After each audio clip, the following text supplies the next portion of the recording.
Jemimah হারমনপ্রীতের ঐতিহাসিক ইনিংসে অস্ট্রেলিয়াকে হারিয়ে ফাইনালে ভারত, মহিলাদের ওয়ানডে ক্রিকেটের সর্বোচ্চ রান তাড়ার রেকর্ড। হ্যালো, আমি খাইরুল এবং আমার চ্যানেলে আপনাকে স্বাগতম।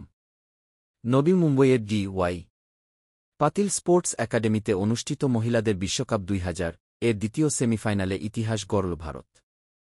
শক্তিশালী অস্ট্রেলিয়াকে 5 উইকেটে হারিয়ে শুধু ফাইনালে জায়গা নিশ্চিত করল না, বরং মহিলাদের ওয়ানডে ক্রিকেট ইতিহাসের সর্বোচ্চ রান তাড়ার রেকর্ডও গড়ল হারমনপ্রীত কৌরদের দল।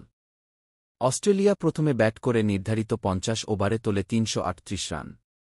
বিশাল লক্ষ্য তাড়া করতে নেমে শুরুতে কিছুটা চাপে পড়ে ভারত, তবে হারমনপ্রীত কৌরের 88 ও জেমিমাহ রদ্রিগেসের অপরাজিত 127 রানে ম্যাচ ঘুরে যায়। জেমিমাহর এই ইনিংস ছিল ক্যারিয়ারের সেরা, শান্ত মাথা ও দারুণ স্ট্রোকে তিনি দলকে ঐতিহাসিক জয়ে পৌঁছে দেন।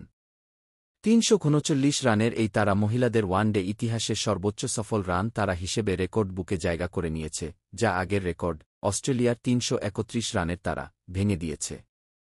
এই জয়ের ফলে বিশ্বকাপে 15 ম্যাচের অপরাজিত ধারার ইতি ঘটল অস্ট্রেলিয়ার, যাদের শেষ হারও এসেছিল ভারতের বিপক্ষে 2017 সালের সেমিফাইনালে। ম্যাচ শেষে জেমিমাহ চোখের জল সামলাতে পারেননি। তিনি যিশুকে, নিজের পরিবার ও কোচকে ধন্যবাদ জানান। ভারতীয় কিংবদন্তি বিরাট কোহলিও টিম ইন্ডিয়ার এই জয়ে টুইট করে মেয়েদের দিতা ও আবেগের প্রশংসা করেছেন। খেলাধুলার সবশেষ রোমাঞ্চকর খবর পেতে এখনই চ্যানেলটি সাবস্ক্রাইব করুন।